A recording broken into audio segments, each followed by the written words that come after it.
Kaixo txikitxo zaleak. Jo, bazkaltzen egonaiz eta bazkal ostian pentsau dut zehingo daben bazkari guztixak hemen ere gorputz barrua. Eta pentsau, aldatzera jungo gara, zeban digestio aparatuaren inguruko lanketa indabe eta eurek badakize zer pasatzen da nor. Torri gurekin. Gu aldatzeko LHC-ko ikasleak gara, ni Malen naiz. Ni Noa naiz. Ni Martin naiz. Eta ni Mario naiz. Digestio aparatuari lotutako proiektu bat egin dugu.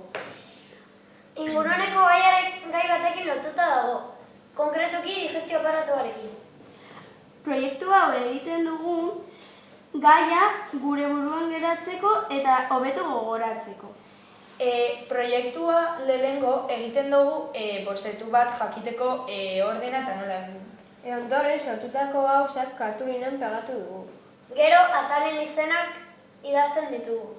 Eta azkenik ikaskideen aurrean aurkeztu egiten dugu. Janaria, ahora sartzen da. Gero, listu gurina botatzen dute eta digestio boloa sortzen da. Faringetik este gorrira pasatzen da, urdaiera heldu arte.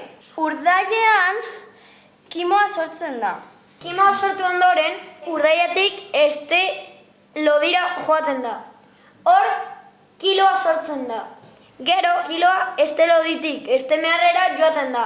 Hor, zurgapena egiten da eta azkenik kanporatzen da. Zuen ustez, ze janari gustatzen jako sistema honi gehien? Ze motatako janaria? Makarroiak... Niretzat, fruta, barazkiak eta hori. Sabelak zarata itzen da genian? Segaitzik uste duzu egiten da bela zarata hori? Gibela dagoelako egiten, como lavadora bat.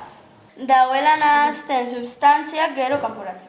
Ni pentsatzen dut urdaia bukatu dudala bere prozesua eta este meharrera eta este lodira bialtzen du. Zergatik behar dugu kakai? Gure gorputza ez duena behar, kanporatzeko da kakan importantea dela. Ere bai, ez eukitzeko pixu asko gure tripan, gerno maskurian be, ez eukitzeko pixu asko hori, eta hobeto funtzionatzeko gorputzeko atal guztia.